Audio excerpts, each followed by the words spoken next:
it out on the street.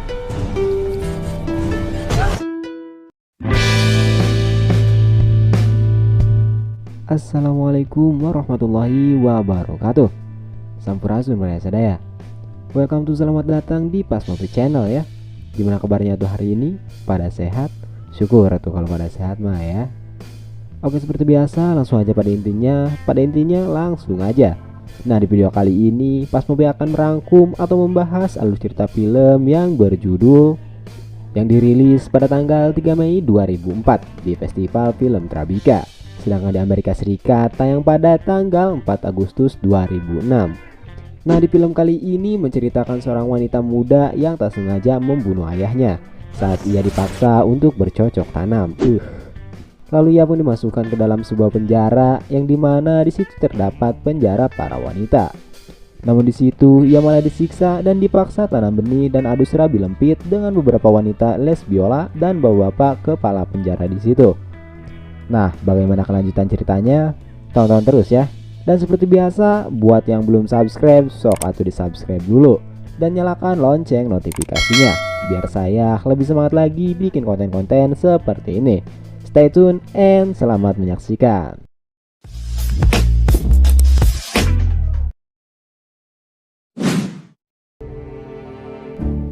Di awal film diperlihatkan seorang wanita yang bernama Anna Nix, yang dimana ia adalah seorang wanita cantik yang pandai bermain selo. Lalu di saat ia sedang bermain selo, tiba-tiba saja datang seorang bapak-bapak, yaitu bapaknya si Anna ini, yang dimana ia sering memperlakukan si Anna sebagai budak nafsunya si bapak. Namun kali ini saat si bapak meminta untuk menggesek serabi lempit si Anna malah menendang si bapak hingga terpental dan membuat lehernya harus tertusuk oleh serpihan kaca sehingga membuat si bapak kehilangan nyawanya. Lalu scene pun berpindah di mana si Anna sedang berada dalam sebuah persidangan dan ditemani ibu kandungnya untuk memberikan pertanggungjawaban atas kematian sang ayah. Dan konyolnya, si Anna yang harusnya menjadi korban pelecehan malah menjadi tersangka pembunuhan, sehingga membuat si Anna harus masuk tahanan sekitar 4 tahun 9 bulan di penjara khusus wanita. Setelah hukuman dijatuhkan, si Anna pun dimasukkan ke sebuah penjara dan ia pun ditempatkan bersama seorang wanita yang bernama Jenny, yang dimana si Jenny ini wanita sedikit pendiam dan senang membaca buku. Hari pun berlalu dan malam pun menjelang pagi, di mana si Anna yang masih tertidur serta si Jenny yang terbangun dan tidak bisa mengendalikan jiwa les biolanya, sehingga membuat si Jenny harus mengocok serabi lempitnya sambil memandangi wajah cantiknya si Anna, sehingga tanpa sadar suara ahnya pun membangunkan si Anna. Di siang harinya, semua napi dibawa menuju keluar ruangan di sebuah lapangan, yang dimana saat itu juga si Anna disamperkan oleh sebuah ketua geng napi yang bernama Cody. Lalu si Cody ini pun mengajak si Anna untuk masuk ke gengnya tersebut. Namun si Anna malah menolaknya, sehingga penolakannya tersebut berujung pembulian terhadap dirinya oleh gengnya si Cody ini. Sampai-sampai saat ia mengepel, ia diciduk dan dibawa ke sebuah ruangan oleh gengnya si Cody. Lalu mereka pun memukuli si Anna, sehingga membuat si Anna harus mendapat pengobatan di sebuah klinik di penjara tersebut. Setelah kejadian itu, si Anna dipanggil ke ruangannya kepala penjara yang bernama Tuan Prank. Karena si Tuan Prank ini adalah seseorang yang cabul yang suka memanfaatkan kesempatan dalam pengecrotan, sehingga ia pun menawarkan sebuah perlindungan terhadap si Anna tersebut dengan syarat ia harus melumat manja batang singkongnya Tuan Prank ini. Namun si Anna menolaknya dan berlalu pergi. Lalu ia pun meratapi kesedihan nasib hidupnya yang sekarang ia rasakan, dan si Anna pun mencurahkan isi hatinya kepada si Jenny. Nah, karena si Jenny ini seorang les biola yang profesional, si Jenny pun akhirnya mengeluarkan jurus rayuan manja terhadap si Anna, sehingga tanpa sadar si Anna pun akhirnya melakukan ritual adu serabi lempit bersama si Jenny ini. Keesokan harinya, karena si Anna tidak kuat mendapat bulian dari geng berkulit hitam, si Anna pun akhirnya memutuskan untuk bergabung bersama gengnya si Cody. Namun dengan satu syarat, si Anna harus menerima tantangan dari si Cody, yang dimana si Anna harus memukuli ketua geng berkulit hitam dan direkam oleh si Cody. Sebagai ancaman jikalau si Anna berkhianat, si Cody akan mempublikasikan video pemukulannya tersebut. Namun setelah perkelahian itu, si Anna pun kembali dipanggil oleh si Tuan Prank, dan membicarakan perkara perkelahiannya itu. Namun seperti biasa, ujung-ujungnya si Tuan Frank ini malah meminta jatah untuk melumat manja batang singkongnya itu, jikalau si Ana ingin segera dibebaskan dan tidak menerima hukuman. Sampai akhirnya dengan terpaksa si Ana pun melumat manja batangnya si Tuan Frank tersebut. Lalu scene pun berpindah di mana si Ana sedang ditato oleh si Cody sebagai tanda bahwa si Ana ini sudah bergabung dengan gengnya si Cody ini. Dan di sini juga si Ana mulai merasakan betapa nikmatnya narkoboy. Sehingga saat si Ana sudah ngeplay parah, si Ana pun lagi-lagi tanpa sadar melakukan ritual adu serabi lempit bersama si Cody. Keesokan harinya si Ana pun dijenguk oleh sang ibu. Bukannya pertemuan itu menjadi hal yang menyenangkan, malah pertemuan itu menjadi pertemuan yang sangat membagongkan. Karena sang ibu masih tidak terima kalau suaminya mati karena dibunuh oleh anaknya sendiri. Dan si ibu pun tak mempercayainya tentang kejadian yang dimana ayahnya selalu menanam benih kepada si Ana setiap hari. Lalu si ibu pun pergi. Scene pun berganti lagi yang dimana terjadi sebuah perbaku hantaman antara geng si Cody dan geng berkulit hitam, yang menyebabkan si Ana lagi dan lagi dipanggil ke ruangannya si Tuan Frank ini. Ya kalian tahulah kalau sudah dipanggil pasti diapain. Ya betul, digenjot.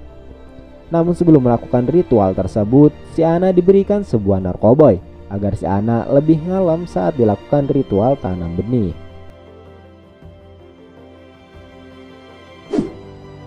Di sini si Ana semakin agresif dan tidak bisa mengontrol emosinya. Hal ini diakibatkan oleh narkoboy dan obat-obatan yang selalu ia konsumsi, serta perlakuan penanaman benih dan adu serabi lempit yang selalu dilakukan si Frank dan napi lainnya, sehingga si Ana mencoba melakukan untuk bunuh diri. Namun hal itu pun berhasil digagalkan oleh penjaga di situ, sehingga membuat si Ana harus mendapatkan perawatan khusus dan eksklusif. Setelah kejadian itu, si Ana lagi-lagi dipanggil ke ruangannya si Frank dan diminta untuk menanam benih lagi di saat mental dan tubuh si Ana yang tak stabil ini.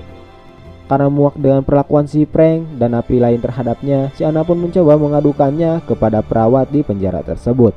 Namun sayang, hal itu pun sudah dipantau oleh si Frank melalui CCTV, sehingga membuat si perawat tersebut harus kehilangan nyawanya di tangan si Cody yang ternyata disuruh oleh si Frank. Singkat cerita, di penjara itu sedang mengadakan sebuah pementasan dan terlihat di situ si Ana sedang memainkan selo dengan sangat lihai dan indah. Namun setelah pementasan itu selesai, si Ana dihampiri Tuan Frank tersebut dan diiming-imingi akan bebas bulan depan dari penjara tersebut. Namun seperti biasa, si Frank ini selalu meminta jatah dan akhirnya ritual tanam benih pun dilakukan di panggung itu. Hari demi hari dan waktu demi waktu dilalui si Ana dengan sangat berat, karena si Ana selalu dibully dan diintimidasi oleh gengnya si Cody serta geng lainnya, karena si Ana memilih keluar dari gengnya tersebut. Namun di lain hari, akhirnya si Ana pun memberanikan diri dan memutuskan untuk meminta bantuan kepada si Cody untuk menghancurkan si Tuan Frank tersebut. Lalu karena si Cody juga sudah muak terhadap si Frank itu, akhirnya si Cody pun membantu si Ana dengan cara merekam kejadian di saat si Ana akan menemui si Frank untuk tanam benih. Dan benar saja, tak berselang lama si Ana pun dipanggil si Frank ke ruangannya. Dan alhasil si Ana pun melancarkan aksinya dengan sangat hati-hati di saat ia sedang melumat manja batangnya si Frank. Dan secara kebetulan di hari itu juga ada pengajuan bebas bersyarat apabila memenuhi kriteria.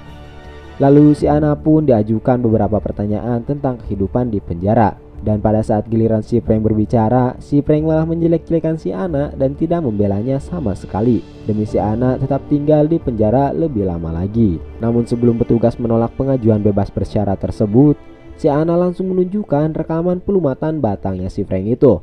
Lalu dengan cepat si Frank pun mengambil HP-nya tersebut. Namun aksinya pun gagal karena petugas sudah terlanjur melihatnya. Dan alhasil si Frank pun ditangkap dan si Ana dibebaskan bersyarat.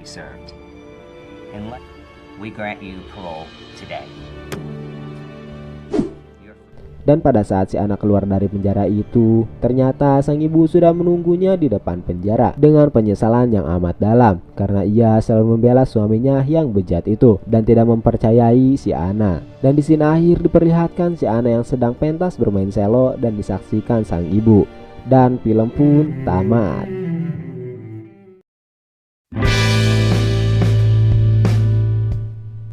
Nah, gimana filmnya? Cukup membuat Joni kalian bangun tidur? Oke, mungkin segitu aja alur cerita film yang Pas Movie bawakan ya. Hatur thank you buat kalian yang selalu setia menonton video-video dari Pas Movie ini. Dan hampura tusai apabila ada kesalahan kata. Hatur thank you and love you guys.